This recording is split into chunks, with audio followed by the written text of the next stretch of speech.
Para diretso na alive ang umaga mo. Para diretso na buhay ang dugo mo. Para diretso na ang bangon at trabaho na agad-agad. Iaarangkada na namin ang mga balitang kailangan mo. Ibibigay na namin ang mga impormasyong pinaka-latest, pinakabago, pinag-uusapan, trending, viral. Arangkada Balita live sa DWIZ Metro at Mega Manila. DWIZ News FM regional stations. Naka-live din sa lahat ng DWIZ Digital News account, Facebook, YouTube at DWIZ News website. At panoorin din ang live nationwide sa Aliw 23 Free TV. Arangkada Balita. Arangkada na sina Drew Nasino at si Ate Juday, Judith Estrada Larino. Gising ang morning mo sa Arangkada Balita. Good morning! Magandang umaga po ng Tuesday. Talagang nag-isip pa ako kung anong araw. Ang bilis po kasi ng araw mga kaibigan eh. Samahan niyo po ang inyong lingkod, Judith Estrada Larino sa pangalan ni Drew Nasino para sa isang oras ng panibagong balitaan dito sa Arangkada Balita. Arangkada Balita! Ngayon nga po ay araw ng Martes sa April 2, 2024 at para sa ulo ng ating mga balita. Arangkada Balita! PBBM may hamon sa bagong PNP chief. Arangkada Balita! Kaso ng foot and mouth disease sa mga hayop wala pang naitatala ayon yan sa Department of Agriculture. Arangkada Balita! Dagdag bawas sa oil products o sa presyo ng oil products muling pinatupad, rollback naman sa LPG, epektibo na ngayong araw na ito. Arangkada Balita! Balita sa ibahayang dagat, siyam katao patay sa pagsabog sa Afghanistan. Arangkada Balita! Sa balitang sports, weightlifter Rose G. Ramos pasok na sa Paris Olympics. Arangkada Balita! Sa balitang showbiz, Catherine Bernardo, healed na nga ba? Arangkada Balita! At syempre, sa ating pinaka-aabangang viral news, hanggang saan daw kaya aabutin? Uso pa pala talaga siya, no? Ang pagiging marites mo? Ang balitang ito ay hatid sa inyo ng Fuji Denso Home and Commercial Appliances, where you get reliable, durable, and energy-saving products. Upgrade your usual appliances to Fuji Denso HD Inverter Appliances. Fuji Denso, quality above all. Upgrade your home, upgrade your business with Fuji Denso, quality above all. Drew Nasino at si Ate Juday. Arangkada Balita! Magandang umaga po muli sa detalye ng ating mga balita. Tiniyak nitong hinamon ni Pangulong Ferdinand Bongbong Marcos Jr. ang bagong hepe ng Philippine National Police na si General Romel Francisco Marbil na sugpuin ang iba't ibang banta sa bansa tulad ng cybercrimes, terorismo, at transnational crimes. Inatasan din ni PBBM si General Marbil na ibigay ang pinakamainam na serbisyo sa mga Pilipino at maging agent of progressive transformation ang mga pulis sa ilalim ng bagong pinuno ng organisasyon. Sa gantong paraan niya matitiyak na ligtas ang bawat komunidad sa buong bansa. Git pa ng Pangulong Marcos, mahalaga na manatiling mapanuri sa harap ng mga hamon at pagkakataon habang sinisikap na itaguyod ang isang bagong Pilipinas. Arangkada Balita! Sa kaugnay na balita, nangako naman ang bagong talagang hepe ng Philippine National Police na si Police General Romel Francisco Marbil na iaangat niya ang tiwala ng publiko sa kanilang hanay. Sinabi ni General Marbil na tututukan niya ang pagpapahusay ng kalidad ng liderato abilidad, kaalaman at profesionalismo sa PNP. Nangako rin ang opisyal na itataguyod niya ang itinatakda ng batas at pananatilihin ang kaayusan na kasabay ng paglaban sa iba't ibang krimen kabilang ang local at transnational crimes. Kasabay nito, tiniyak din ni General Marbil na magiging makatao ang pagpapatupad ng batas sa mga pulis na anyay mahusay, matatag at maaasahan. Arangkada Balita!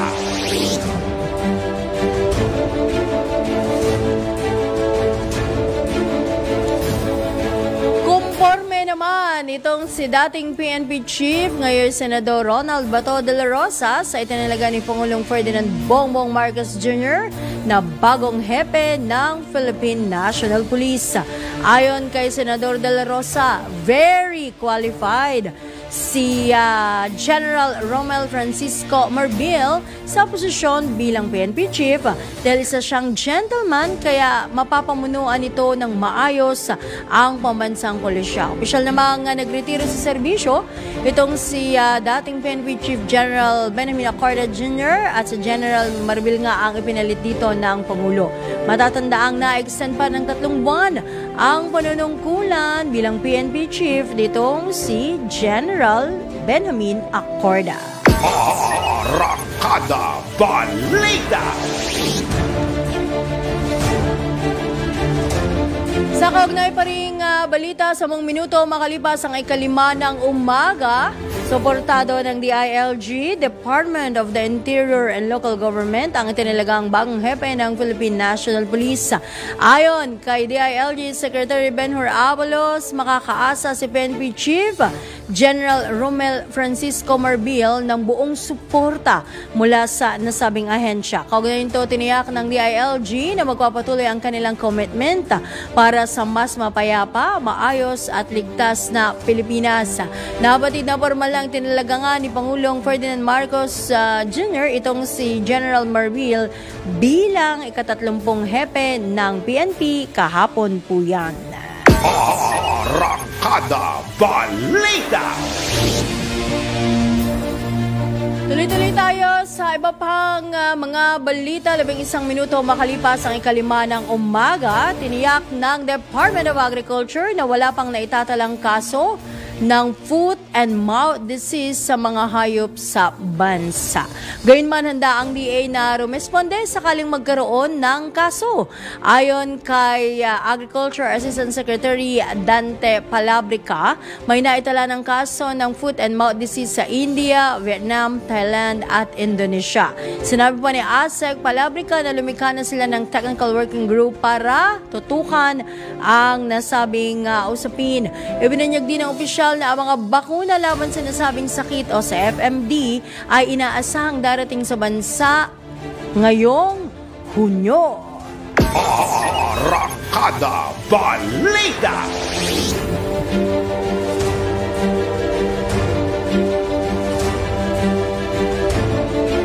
Pinayuhan naman ng DOH, Department of Health, ang publiko na huwag kumain ng mga double dead na karne o tiyaking hindi double dead ang mabibili o makakaing karne para makaiwas naman po sa pagkalat ng sakit na anthrax. Kasunod na rin ito ng napaulat na 50 kaso ng anthrax sa Laos noong nakalipas na linggo. Kaugnay nito, maaring maipasang nabanggit na sakit sa tao sa pamamagitan ng pagkain. So ingat-ingat po tayo ng kontaminadong karne o paghawak sa mga hayop na mayroong anthrax tulad ng baka, tupa at kalabaw. Paliwanag ni Health Assistant Secretary Albert Domingo, hindi na ipapasa sa hangin ng anthrax hindi tulad daw ng COVID-19 o pertussis. Arangkada Balita! Ito naman, rabies naman, kinumpirma po ng Department of Agriculture na nakatanggap sila ng mga report na ilang baka sa lalawigan ng Marinduque ang tinamaan ng rabies. Dahil dito, sinabi ni Agriculture Assistant Secretary Dante Palabrica na nangangamba ang mga veterinarian sa naturang lalawigan dahil nailipat na sa mga baka ang nasabing sakit. Nako, kaugnay nito binigyan diin ng ahensya ang kahalagahan ng pagbabakuna sa mga aso at pusa laban sa rabies. Samantala, tiniyak naman ni Agriculture Undersecretary Deogracias Victor Savillano na nakatuon ang ahensya sa pagpapalakas ng pagbabakuna laban sa rabies sa tulong na rin ng local government units. Arangkada Balita!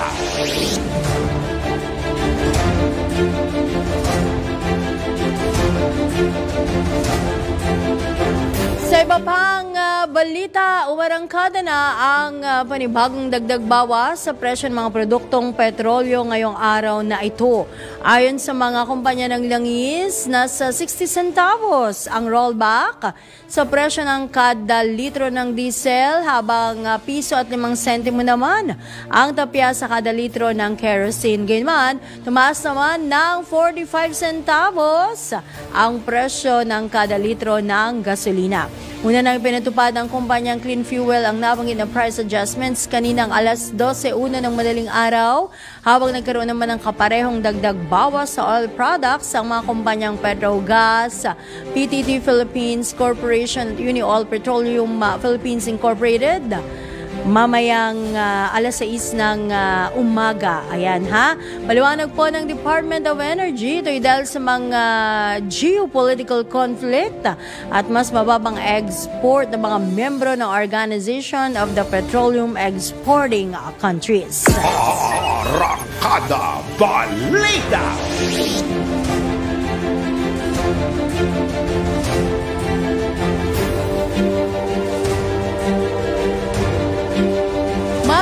Mababang presyo ng LPG o liquefied petroleum gas ang sumulubong sa mga consumer ngayong buwan. Ayan, nako, maraming gumagamit ng LPG ha. Syempre, pangunahin po yan sa pagluluto. Ayon sa Petron Corporation, piso nga ang tapya sa kada kilo ng kanilang LPG product na epektibo na simula kahapon. Ang nasabing price adjustment naman ay bunsod ng pagbaba ng international contract price nito para sa buwan ng Abril. Batay po sa datos ng Department of Energy, naglalaro sa 830 pesos hanggang 1,068 pesos ang presyo ng normal ito o regular na 11 kg na LPG cylinder sa Metro Manila noong nakalipas na buwan. Arangkada Balita!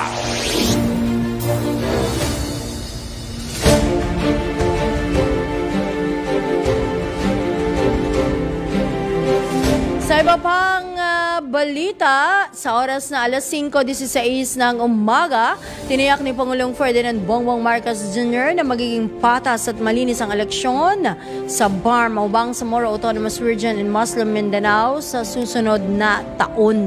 Ito naman ay batay sa Bangsamoro Autonomy Act numbers 41 at 48. Sinabi ng Pangulo na matatag ang kanyang commitment sa BARM, lalo na't aktibo siya noon sa pagbuo ng Bangsamoro Basic Law bilang bahagi ng lehislatura. Binigyan din ng Presidente na bagamat may progreso na ang Bangsamoro sa ilalim ng kanyang administrasyon, marami pa rin anyang dapat maisakatuparan. Iginit pa ng Pangulong Marcos na dapat makapili ang mga residente ng kanilang iluluklok sa local at national level dahil nasa kanila ang kapangyarihan para maging maunlad ang kinabukasan ng nasabing rehiyon. Arangkada Balita!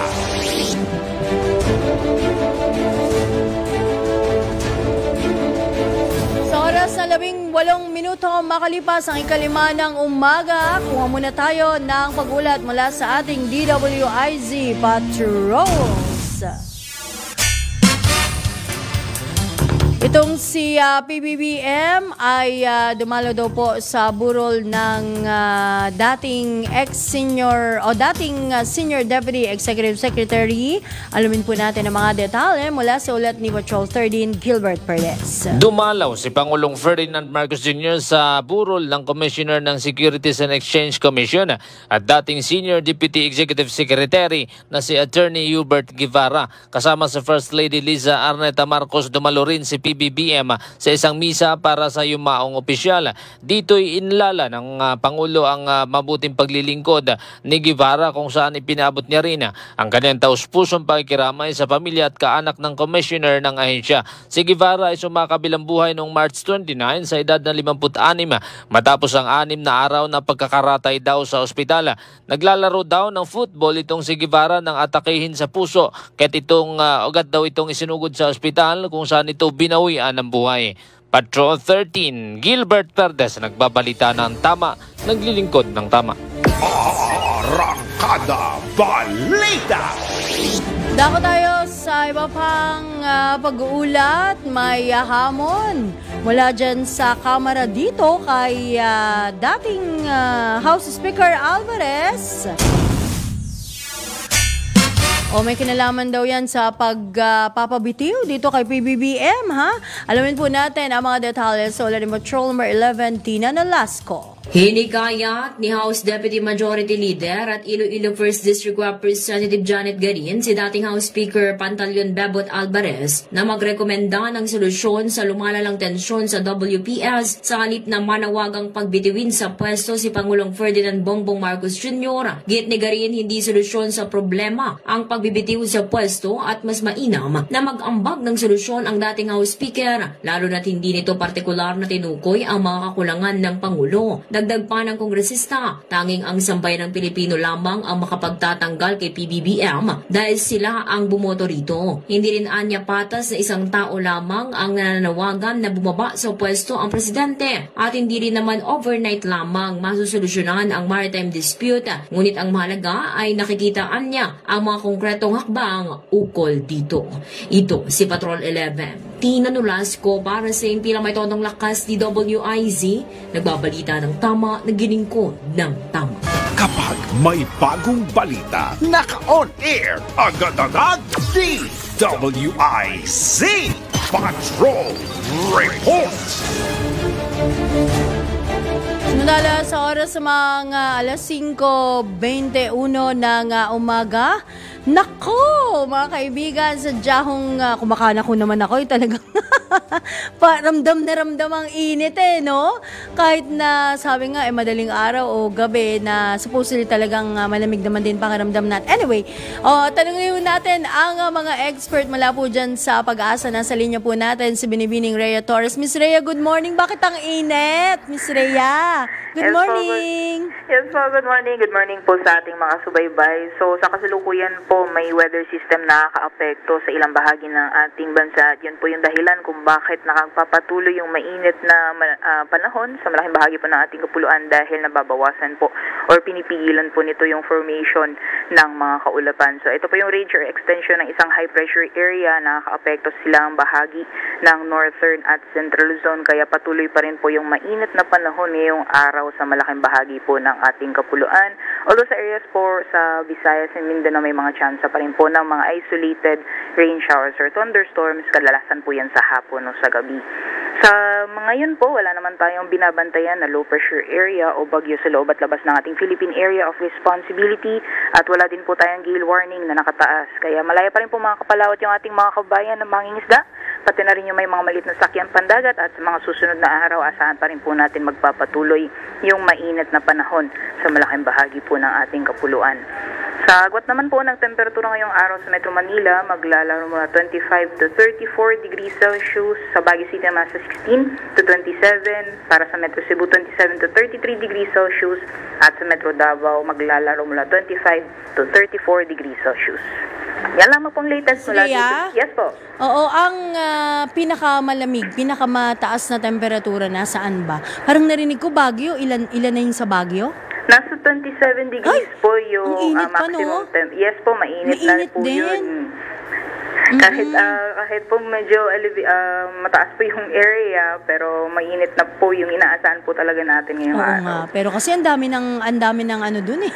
Ang dami ng tao, no? Tapos ang dami ng mga establishments, 'di ba? Na wala na halos yung mga puno, no, na matatandang puno na nagbibigay sana sa atin ng dagdag lamig, eh, no? Opo. Anyway, sa Metro Manila, ilan nga ulit tayo ngayon expected?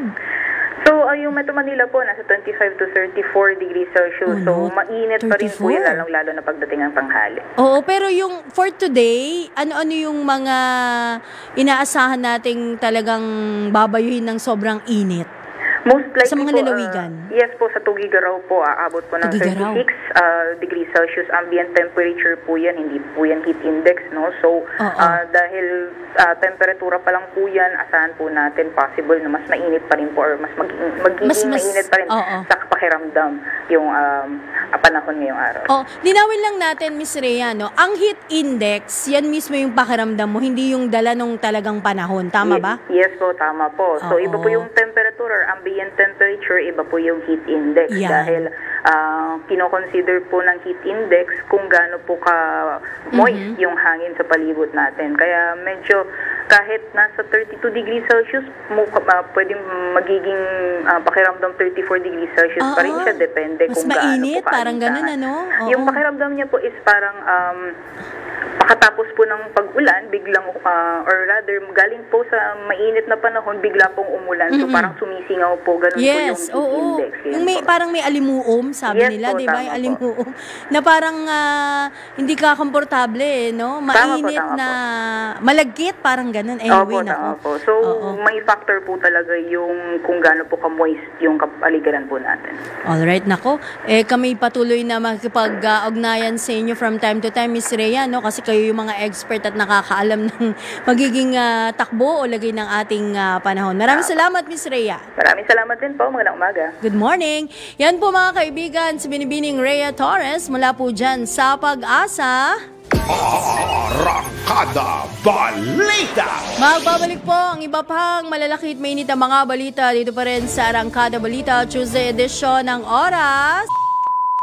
Alas 5:26 na ng umaga. Sino at si Ate Juday? Arangkada Balita! Balik po tayo mga kaibigan sa ikalawang bugso ng ating balitaan dito sa Tuesday edition ng programang Arangkada Balita. Muli sa pangalan ni June Sino, ako po ang inyong nakasama, Judith Estrada Larino. Arangkada Balita! Sa pagpatuloy ng ating mga balita publiko, nako, pinag-iingat ng immigration. Pagnay pa rin sa sindikato ng human smuggling. Alamin po natin ang mga detalye sa ulat ni Patrol 45, Raul Esperas. Pinag-iingat ng Bureau of Immigration ang mga kababayan natin na aalis ng bansa na huwag dumaan sa pamamagitan ng illegal mapamaraan o human smuggling. Sa ngayon kay Immigration Commissioner Norman Tansinco, ito ay matapos na sunod-sunod silang makaharang ng mga pasahero na biktima ng human trafficking, kung kaya't ito ay i-turn over sa Interagency Against Human Trafficking o IACAT upang masagawa ang investigasyon at matuntunan kung sino ang sindikatong nasa likod ng human smuggling sa ating paliparan. Paliwanag ni Immigration Commissioner Norman Tansinco na hindi protektado ang sinumang individual na gagamit ng illegal na paraan, at kapag sila ay nakapunta na sa ibayong dagat ay wala na silang proteksyon na makukuha at walang kontrata sa kanilang pinagpapasukang trabaho. Raul Esperas, Patrol 45, nagbabalita ng tama, naglilingkod ng tama para sa impilang may todo lakas, DWIC. Kapag may bagong balita, naka-on air, agad-agad, DWIC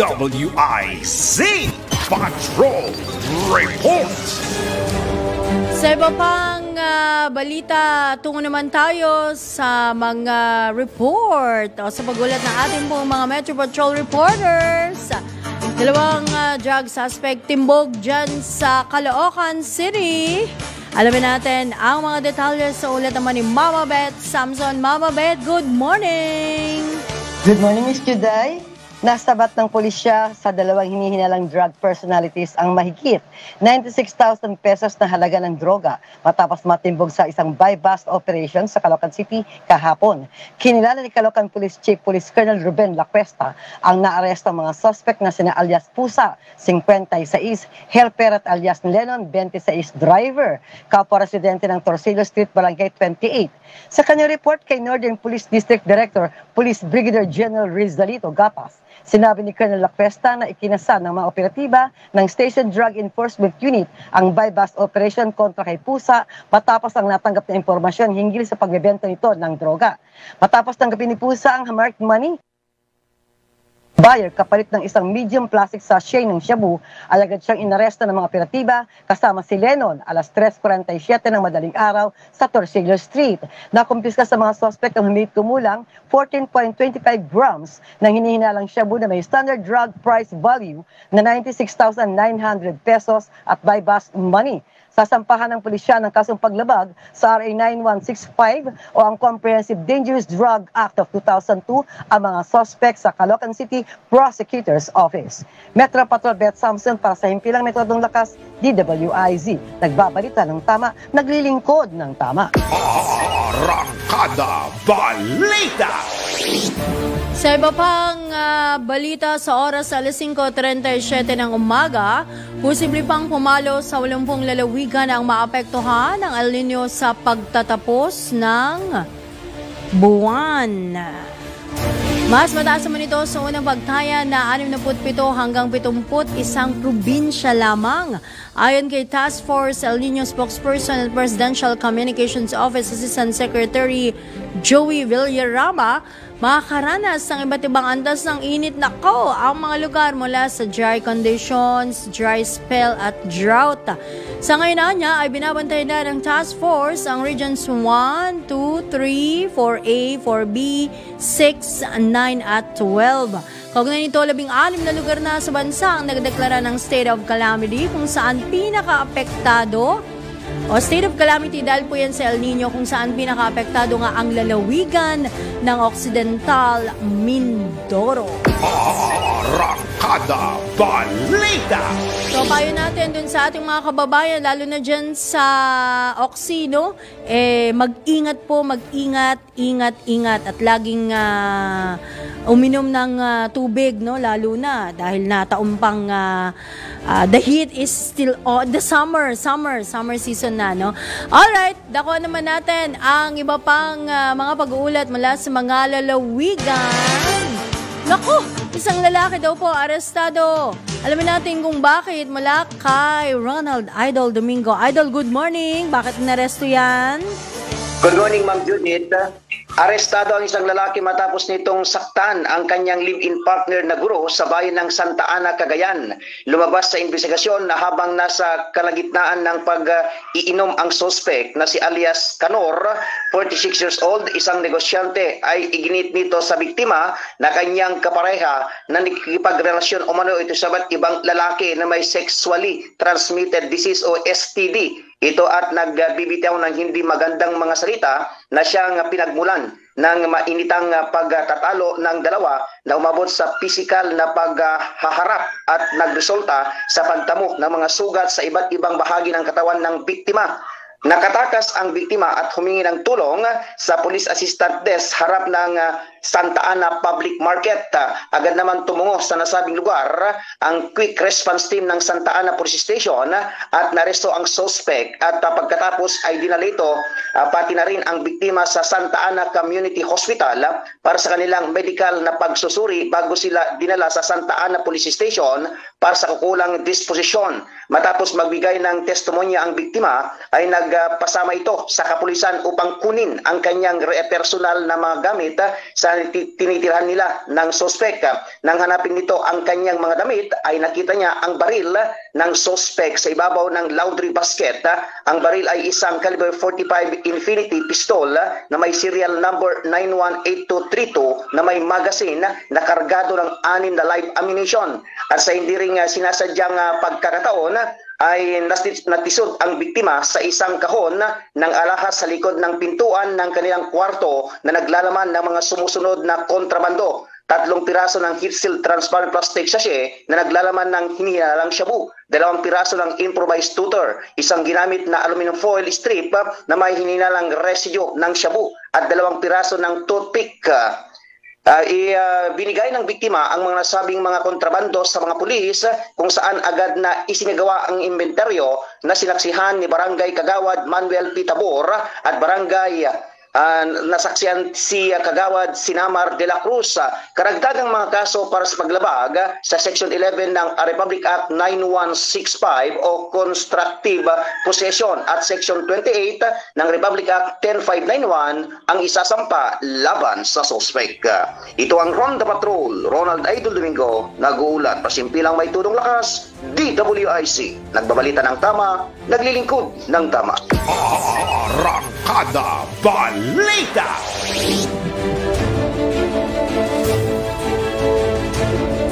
Tuloy-tuloy tayo sa iba pang mga balita. Inamin naman ng Task Force El Nino na hindi nila isinasantabi ang posibilidad na makaranas ng water shortage o paghina ng water pressure sa Metro Manila. Sa Bagong Pilipinas ngayon, ipinaliwanag ni Task Force El Nino spokesman Assistant Secretary Joey Villarama na bunsod naman ito ng pagbaba ng level ng tubig sa mga dam, kasabay na rin ang pagpasok ng summer season. Kaugnay nito, tiniyak ng opisyal na mayroong mapagkukunan ng supply ng tubig ang mga water concessionaire. Ayon pa sa tagapagsalita ng task force, mayroong 137 deep wells na nakakalat sa Metro Manila, kung saan 69 sa mga ito ay maaari nang magamit sakaling kailanganin, habang 10 sa mga ito ay operational na at maaring itap ng MWSS sa Metropolitan Waterworks and Sewerage System upang ibigay sa Maynilad at sa Manila Water. Arangkada Balita! Alright, sa oras na alas 5:43 ng umaga, kuha pa tayo ng mga latest report mula dyan sa mga lalawigan. Halos 30 magsasaka sa Zambales, tumanggap ng land title mula dyan sa DAR. Alamin po natin ang magandang balitang ito mula kay Johnny Golico. Johnny, good morning! Yes, Jodeta, magandang umaga. Formal na ngang natanggap nitong 29 na mga magsasaka mula dito sa bayan ng Butulan sa Zambales ang kanilang titulo para sa kanilang binubungkal na mga sakahan na makaraang ipagkaloob na nga nitong Department of Agrarian Reform o DARA sa pamamagitan ng electronics title sa programa, sa tulong na rin ng Department of Science and Technology o itong DOST. Ang mga benepisyaryo ay nagmula sa Barangay Poon Bato dito sa nabanggit kong bayan. Ayon dito sa DAR Zambales Provincial Office, sa tulong at sa pondo mula sa World Bank suporta for parcelization of lands for individual titling projects at itong DOST Community Empowerment Program, matagumpay na naisagawa nga itong individual titling distribution para do sa mga magsasaka dito sa Zambales. Pangunahing layunin ng programa upang lalong umunlad umano yung kabuhayan nitong mga benepisyaryo, maahon sa kahirapan at lumago yung industriya ng pagsasaka sa bansa, lalo na sa mga malalayong lugar na o sa kabihas na siyang adhikain ng kasalukuyang administrasyon ng Pangulong Marcos Jr. Upang palakasin itong food security ng bansa. Kabilang itong mga benepisyaryo ay kasapi sila nitong Wacon Farmers Association and Fisher Folks Association of Candelaria at itong samahan ng magsasaka ng Dilagan Irrigators Association sa Subic, Zambales. Mula dito sa gitnang Luzon, ito si Central Luzon Patrol, Johnny Gole, para sa impilang ito dulakas DWIC, nagbabalita ng tama, naglilingkod ng tama. Arangkada Balita! Alas 5:46 na ng umaga. Balik tayo mga kaibigan sa huling mugso ng ating balitaan dito sa Arangkada Balita. Sa iba pang balita, isinailalim sa state of calamity ang mga mountain barangay sa Cebu City na apektado ng El Nino phenomenon. Ito naman po ay matapos maaprubahan ang resolusyon na inihain ni Councilor Joel Garganera sa kanilang special session. Nagsagawa rin ang mga tauhan ng Cebu Local Government ng water rationing sa upland barangay o mga matataas na lugar dahil sa kakulangan ng tubig, bunsod naman ng El Nino.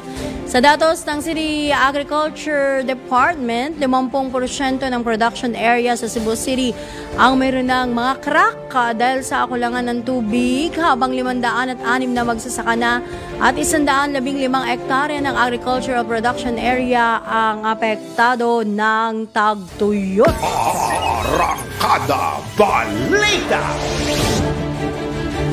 Ang latest naman mula sa Filipino Mirror, tiniyak ng DOE Department of Energy sa publiko na stable ang supply ng kuryente sa bansa sa gitna ng El Nino phenomenon. Ayon dito kay Energy Assistant Secretary Mario Marasigan, mangyayari lamang ang inaasang kakulangan ng supply ng kuryente sa Visayas. Subalit, sinabi ni ASEC Marasigan na maaring mapunan ang kakulangan sa Visayan Island sa pamamagitan ng pagkonekta ng mga grids tulad ng MVP o Mindanao Visayas Interconnection Project at Luzon. Samantala, nauna nang inihayag ng DOE na posibleng magdeklara ng yellow alert status kung aabot sa peak ang demand ng kuryente ngayong buwan. Arangkada Balita! Uy, dito naman sa Metro Manila, binalaan po ng Meralco ang mga residente ng Metro Manila na posibleng magpatupad ng rotational brownout. Nako, ito ang nako talaga naman.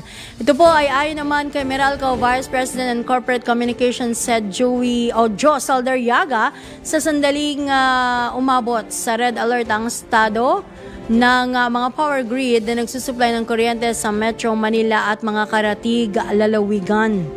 Inaasahan din anya nila ang pagtaas ng demand ng kuryente ngayong summer season simula nga ngayong buwang ito. Sinabi pa ni Saldarriaga na makakatulong mapunan ang demand ng kuryente kapag peak season sa pagpasok sa interim power supply agreement. Arangkada Balita! Uy, nako, na interview natin kanina ang Pag-asa ha, pero ito mga kaibigan, ibinabala po ng Pag-asa na 4 na lugar sa bansa ang makakaranas ng danger level ng heat index na inaasahan pang titindi ngayong buwan ng Abril. Ayon sa Pag-asa, nagbabadyang maramdaman ng mga sumusunod na lugar ang pinakamataas na heat index sa bansa, kabilang dyan ang Apari, Cagayan, naabot sa 43 degrees Celsius, Camarines Sur nasa 42 degrees Celsius, Catarman, Northern Samar 43 degrees Celsius at Zamboanga City, Zamboanga del Sur 42 degrees Celsius. Posible ring makaranas naman ng heat cramps at heat exhaustion sa mga lugar na tatamaan ng danger level heat index mula 42 hanggang 51 degrees Celsius. Paalala po ng Pag-asa sa publiko, maging alerto sa mga sintomas ng heat-related illnesses tulad ng labis na pagpapawis, pagkapagod, pagkahilo, kawalan ng malay, panghihina at pagsusuka.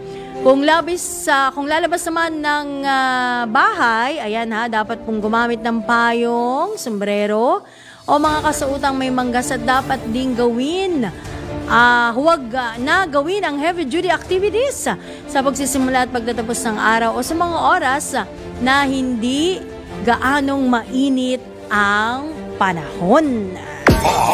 Arangkada Balita! Mga balitang dapat alam mo kahit sa labas ng bansa. DWIZ Balita sa ibang bansa.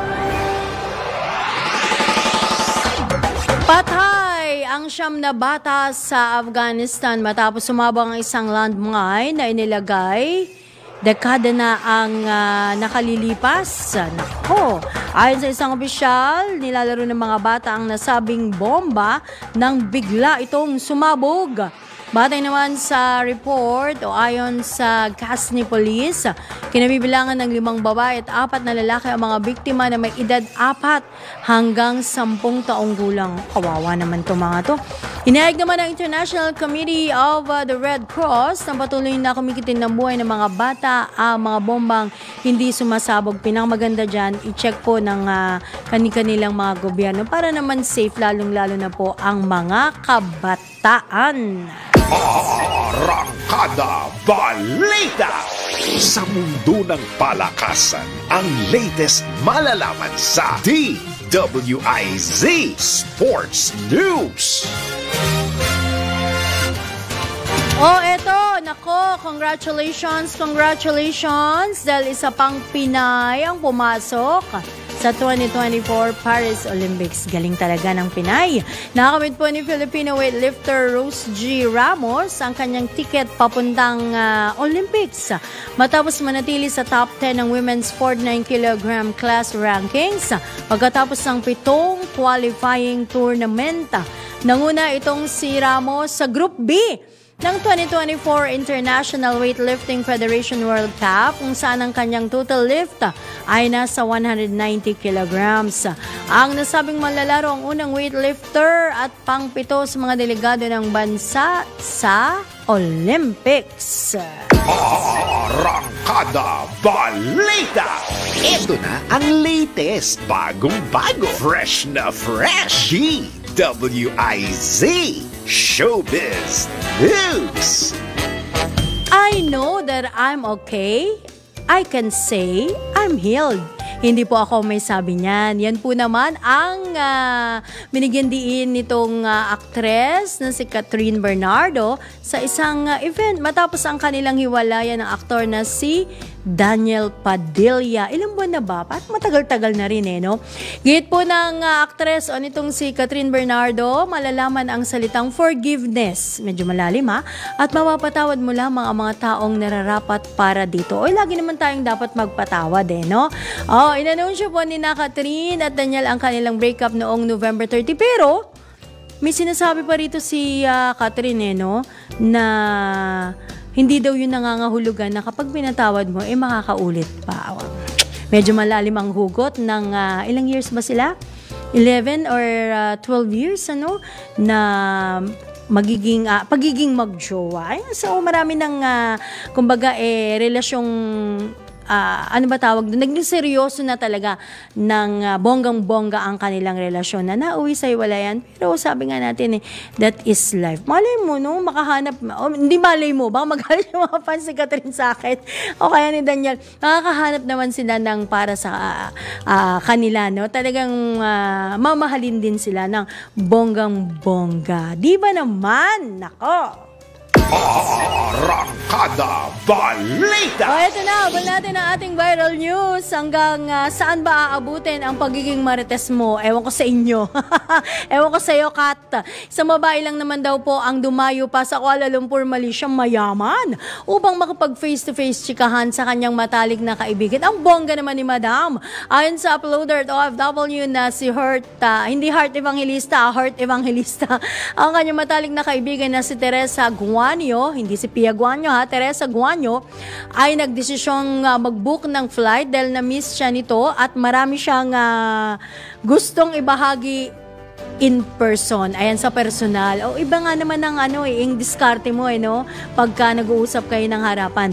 Ayan dagdag pa ni Heart Evangelista na naging kaibigan niya si Teresa mula po noong 2016 at nanatili silang updated sa pamamagitan ng mga tawag sa telepono mula nang magkaroon siya ng alok na magtrabaho sa ibang bansa noong huling quarter ng 2023. Kala mo naman katagal, nito lang palang huling quarter, pero talagang pag-close chikahan talaga. Lubos naman po ang kanyang pasasalamat sa kanyang kaibigan sa pagsisikap na makita siya ng personal at syempre pinakamahalaga doon yung kanilang pagmamaritesan. Arangkada Balita! Sumayin niyo mga kaibigan ng isang oras na balitaan dito po sa DWIZ at Aliw Channel 23 sa pamagitan po yan ng Arangkada Balita. Sa pangalan po ni June na sinuot ng buong puwersa ng DWIZ News and Information Center at ng Aliw Channel 23. Ako po ang inyong lingkod, Judith Estrada Larino. Nagbabalita ng tama, naglilingkod ng tama. Susunod na! Usapang Tol, kasama po sina Senator Francis Tolentino at Ms. Cecil Villarosa.